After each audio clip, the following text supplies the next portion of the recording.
తాతగారు మేఘ గురించి ఒక మాట చెప్పండి. అది నా మనవరాలు కాదు, మా అమ్మ. బామ్మ మీరు?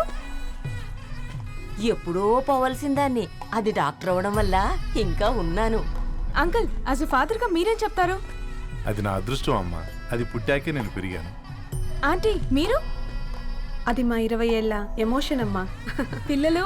అదొక రాక్షసి రౌడీ, అది మా చాక్లెట్స్ అన్ని తినేస్తుంది.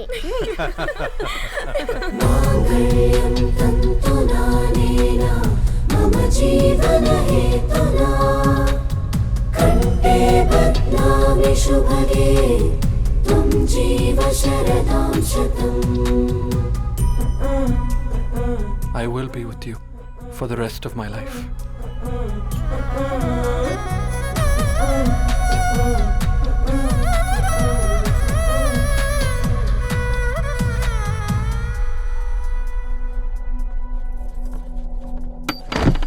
Megha, Amma.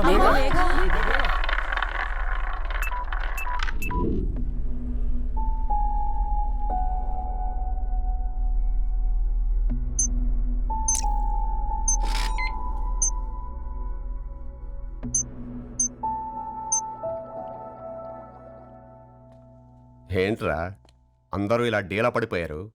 ఎంగేజ్మెంట్ హడావిడిలో 2 రోజుల నుంచి ఏం తినలేదు కదా, దాంతో కళ్ళు తిరిగి పడిపోయినట్టుంది. లేదు, తను కళ్ళు తిరిగి పడిపోలేదురా. ఏంట్రా ఏమంటున్నావు? అవునరా, తను ఎక్కువ కాలం మనతో ఉండలేదు. ఏంట్రా ఇది? It's a rare genetical disorder. మెడికల్గా దీన్ని స్పింగోహిపోడోసిస్ అంటారు. త్వరలోనే పెళ్లి కూడా పెట్టుకున్నాం, ఇంతలోనే ఇలా ఎలా?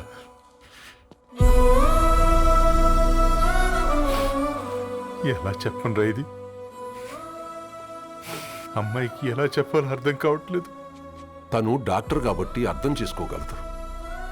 ముందు మీరు అర్థం చేసుకోండి చాలు.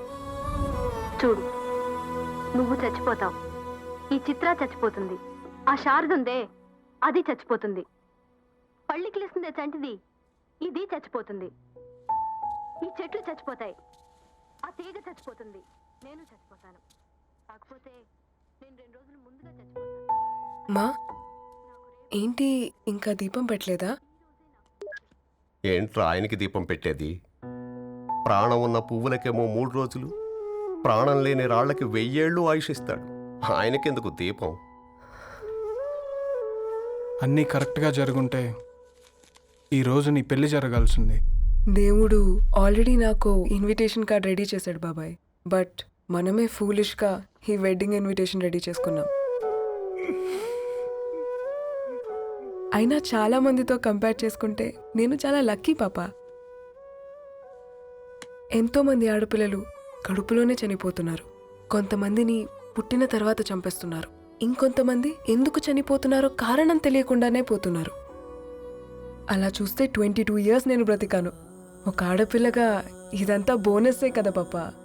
చైల్డ్హుడ్ నుంచి నాకు ప్రతిదీ ద బెస్ట్ ఇచ్చారు. Best school, best college, best clothes, best family. ఇప్పుడు నా చావు కూడా బెస్ట్ ఉండాలంటే మీరందరూ నవ్వుతూ ఉండాలి.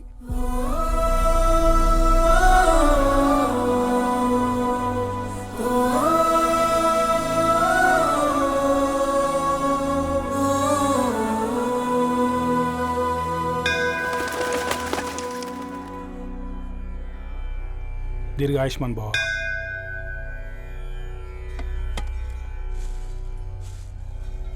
बेटी भगवान से क्या मांगा? వద్దులేండి పూజారి గారు, 365 డేస్ మొక్కేవాళ్ళనే దేవుడు పట్టించుకోవట్లేదు. ఆయన మీద నాకు అంత నమ్మకం లేదులేండి. ఏం కోరుకున్నావే? ఆయన దీవించినట్టే 100 ఏళ్ళు అడిగావా? లేదే, హాఫ్ వేలో తీసుకెళ్తున్నావు కదా. అసలు నన్ను ఎందుకు పుట్టించావు ఒక రీజన్ చెప్పమని అడిగాను. నా బ్రతుక్కి అర్థం చెప్పమని అడిగాను.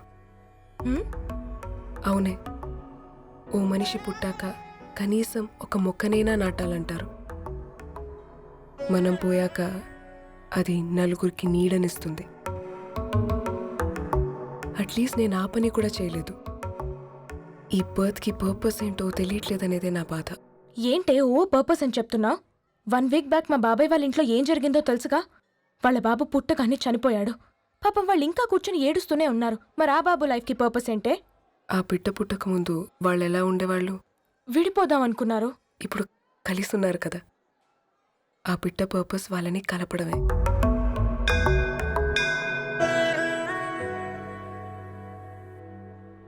అలాగే నా లైఫ్కి కూడా ఒక పర్పస్ ఉంటుంది. बेटी हाँ?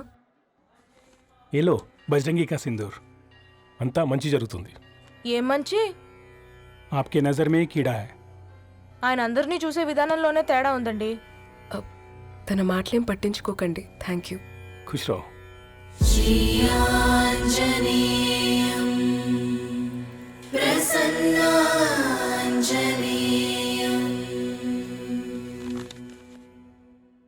ధారణి, నేను చదివిన మొట్టమొదటి కవిత ఈ 3 అక్షరాలు.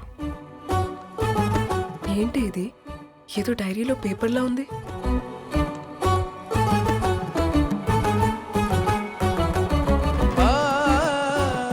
एक्सक्यूज मी, मुझे वो पेपर्स दे सकते हैं? తనకంటే ముందు తన అక్షరాల్ని చూశాను, తనకంటే ముందు తన భావాల్ని కలిశాను. మా సైనిక్ పురి చందమామ తను. लाइन्स ఏవో ఇంట్రెస్టింగ్ గా ఉన్నాయి. అవును, क्या मैं वो डायरी ले सकती हूँ? Thank you. మనం చదవడం కరెక్ట్ అంటావా? ఆయనే పర్మిషన్ ఇచ్చాడు. రా. నా పేరు రవి, నేను ఒక పేపర్ బాయ్. రేయ్, నీకు ఎన్నిసార్లు చెప్పాలి ఈ పేపర్ వేయడం మానేమని? మళ్ళీ ఈ పేపర్ దగ్గరకు వచ్చి కూర్చున్నావు. ఏమైందన్నా? నువ్వన్నా చెప్పు యాదగిరన్నా. పేపర్ బాయ్ అని చెప్తే ఎవరు పిల్లలు కూడా ఇవ్వట్లేదు. ఏదో ఒక కంప్యూటర్ ఆఫీసులో పనిచేస్తున్నాడన్న అబద్ధం చెప్తే అయినా ఆడి పెళ్ళి అవుద్ది. పెళ్లి కోసం ఈరోజు అబద్ధం చెప్తే రేపు నిజం తెలిసాక పెళ్ళి అబద్ధం అవుతుంది అంకుల్. వాడు చిన్నప్పటి నుంచి ఈ పేపర్లు వేస్తున్న ఇంటికి రేగట్టాడు అంకుల్. ఈ పేపర్ వేస్తున్న ఎగ్జామ్ ఫీజు కట్టాడు. పేపర్ వేస్తున్న నీకు మందు కొన్నాడు, మందులు కూడా కొన్నాడు. అంకుల్, ఏ పని లేకుండా తిని తిరిగే వాళ్ళకంటే ఏ పనైనా పర్లేదని చేసే మాలాంటి వాళ్ళని అభినందించక్కర్లేదు అంకుల్. ఇన్సల్ట్ మాత్రం చేయొద్దు.